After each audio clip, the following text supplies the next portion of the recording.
So, hello po. Ito po yung update natin sa ating 3-in-1 window machine. I-demo po namin sa inyo kung paano gagamitin.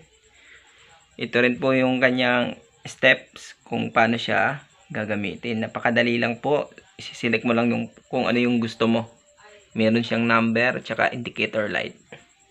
Sige. Select.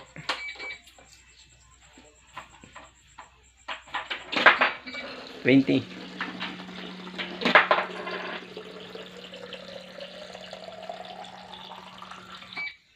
Yun. So, ganyan po karami yung 20 sa sito. Then, oil. Select mo oil. Number 2.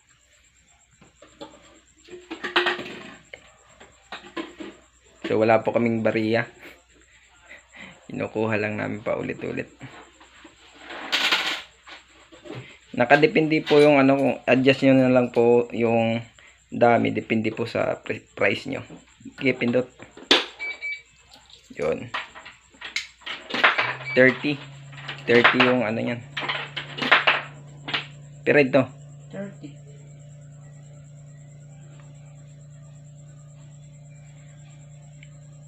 mahal po kasi yung mantika ngayon. So, ito po yung 30. Yan, sukat na sukat.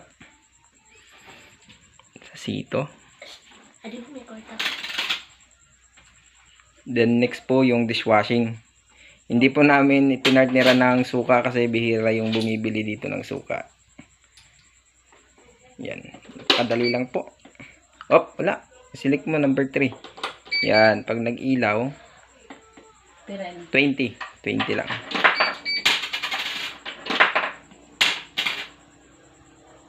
Hindi masyado makita kasi malakas yung ilaw.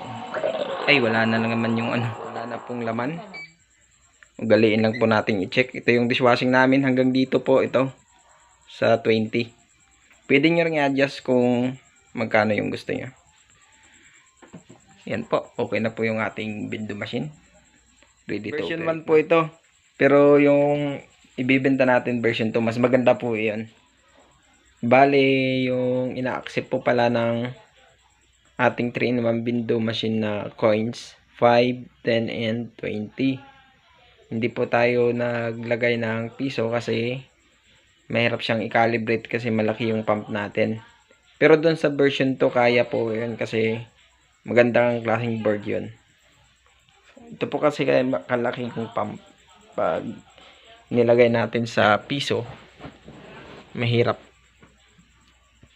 Ilaw po muna. Yan, ganyan po kalaki. Ito po yung ano nito. Hindi pa po ito yung pinaling box. Kasi demo lang po ito. So, sa mga gustong gayahin, pwede nyo gayahin. Ganyan lang po kasimple yung wirings niyan. Medyo magulo lang po kasi hindi ko pa yan na nalinis. Hinabol ko lang po kasi ngayon yung indicator light. Ngayon ko lang po nailagay. So, yung lagayan natin ito 1.5 2.5 po ata to or 3 liters 3 liters po pala yung laman yan.